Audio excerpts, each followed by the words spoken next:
ഇക്കാൻ്റെ ഫ്രണ്ടിൻ്റെ വീട്ടിൽ അക്കീക്കത്ത് അറുത്തപ്പോൾ നമുക്കൊരു ഓരി കിട്ടിയിട്ടുണ്ടായിരുന്നു കേട്ടോ. അപ്പോൾ ഇന്നലെ വരെ ബീഫ് കറി ഉള്ളതുകൊണ്ട് ഞാൻ വിചാരിച്ചു ഇനിയിപ്പോൾ ബീഫ് കറി വേണ്ട, ബിരിയാണി മന്തി ഉണ്ടാക്കാമെന്ന് കേട്ടോ. അങ്ങനെ മന്തിക്കുള്ള ബീഫ് ഞാൻ മാറ്റി വെച്ചിട്ടുണ്ട്.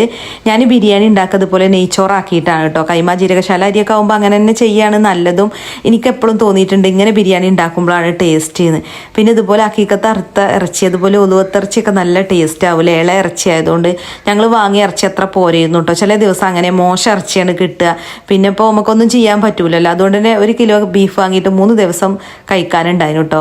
ലാസ്റ്റത്തെ ദിവസം ഞാൻ കുമ്പളങ്ങ ഒക്കെ ഇട്ടിട്ടാണ് കേട്ടോ കറി വെച്ചത്. നല്ല രസം ഉണ്ടായിരുന്നു അങ്ങനെ ചെയ്തപ്പോൾ. ആ കുമ്പളങ്ങ എന്ന് പറയുന്ന അന്ന് ഞാനുണ്ടല്ലോ വീട്ടിൽ നിന്ന് കൊടുന്ന കുമ്പളങ്ങ ആയിരുന്നു കേട്ടോ. അന്നത്തോടു കൂടി ആ കുമ്പളങ്ങ തീർന്നു.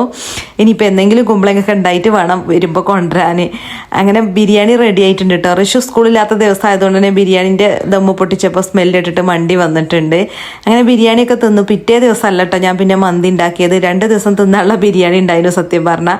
പിന്നെ 3-4 ദിവസം കഴിഞ്ഞിട്ടാണ് ഞാൻ മന്തി ഉണ്ടാക്കുന്നത്. ഞാൻ മന്തി ഉണ്ടാക്കൽ ബട്ടറിലാണ് കേട്ടോ. എന്താണെന്ന് വെച്ചാൽ വെറുതെ സൺഫ്ലവർ ഓയിൽ എടുത്തുകൊണ്ട് നമ്മുടെ ശരീരം ചീത്തയാക്കണ്ടല്ലോ എന്ന് വിചാരിച്ചു. ബട്ടർ ആകുമ്പോൾ ആ ഒരു പ്രശ്നമല്ലല്ലോ, നല്ലതുമാണ്. മാത്രമല്ല നല്ല ടേസ്റ്റും ആവും കേട്ടോ.